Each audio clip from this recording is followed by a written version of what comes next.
ഞാൻ തരുന്ന കൽപ്പനകൾ അനുസരിച്ചുകൊണ്ട് എന്നെ പിൻചെന്നുകൊണ്ടുള്ള ഒരു ജീവിതത്തിലേക്ക് നിങ്ങൾ കടന്നു വരിക. ഞാനാണ് ജീവൻ.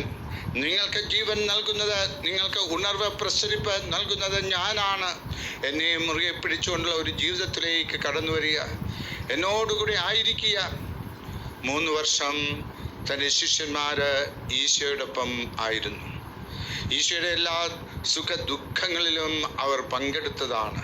എല്ലാ ഇല്ലായ്മകളിലും ഈശോയോടൊപ്പം അവർ ഉണ്ടായിരുന്നു. അവർ ഈശോയെ പിൻചെന്നു. അതിനാൽ വളരെ അതിരുറ്റ സ്നേഹത്തോടുകൂടെ ഈശോ അവരോട് സംസാരിക്കുകയാണ്. ഈശോ ഒരിക്കലും അവരെ കൈവിടുകയില്ല. ആ ബോധ്യം ഈ അധ്യായങ്ങളിൽ ഈശോ കൊടുക്കുകയാണ്. 14-ാമത്തെ അധ്യായം അത് മുതൽ കൂടുതൽ ആഴത്തിലേക്ക് ഈശോ കടന്നു പോകുന്നുണ്ട്. ഈശോ അവരെ സാന്ത്വനിപ്പിക്കുന്നു, സമാശ്വാസം നൽകി അനുഗ്രഹിക്കുന്നു. നമ്മളോടും കർത്താവായ ഈശോ പറയുന്നത് എന്താണ്? നിങ്ങൾക്ക് ഏതു വിധത്തിലുള്ള ദുഃഖങ്ങളുണ്ടായാലും പ്രതിസന്ധികളുണ്ടായാലും നിങ്ങൾ പേടിക്കേണ്ട, ഞാൻ നിങ്ങളോടൊപ്പമുണ്ട്. നിങ്ങൾ എന്നിൽ വിശ്വസിക്കുക, എൻ്റെ പിതാവിലും വിശ്വസിക്കുക.